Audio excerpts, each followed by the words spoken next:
lamang niya mag-iiba.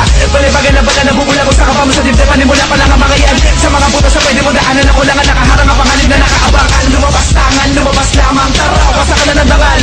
Pinaglalaroan na lang kita ako sa patibayan sa akin ay hindi ka na magtatagal. Pumulupot ka man ay kakalag ka rin. Papahirapan kita, kakalad ka rin. Pabalik pa sa pinagmulan mo. Takot ka na, tanga patingin pa lang to.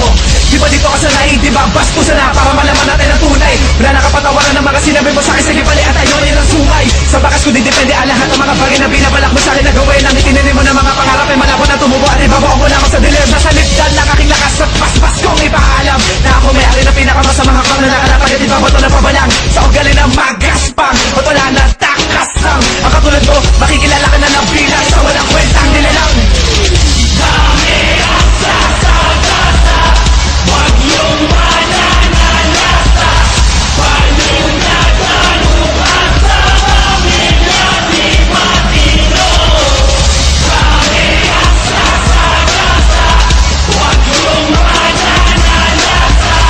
Panunagaluhan sa pamilya di matino. Hanggang maluwag, gamit ang aking sungay na pinatulis sa pandahin ng mga demonyo. Dinidiwan tulot sa mga pupulot ng patibong ko ng mga impyerno. Ang bagset, mapapaupo ka sa sobrang sakit at mapapapigil. Pagkat di mo na naising makita kung paano makita iligpit. Brutal na paghukom ang ipapataw ko sa mga kupal na gutom. At tuwaw sa respeto na gusto matamo ng mga makata na may bulot. Makata na may sayag na nagpupumileta sa aming bumangga. Kumanda na, sapagkat di kami magigiba hanggang ikay tumanda. Malimit na kakitaan ng mga kahingaan kahit na may nasa palaging handa. May mga paninindigan at isang salita ay namati na takot sa mga banta. Ang mga stigo na bulanim na kailang hulaan sapagkat alam mo naman kung sino ka. Di ka na dapat minatula pero kailangan hatulan kaya siguro doon na mapapino ka.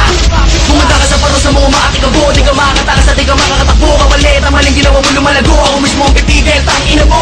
Mamaya ay di matino pero hindi nabigo sa aming unang arangkada. Kasabay ang pagiging lesyon sa tunami ko minal sa mga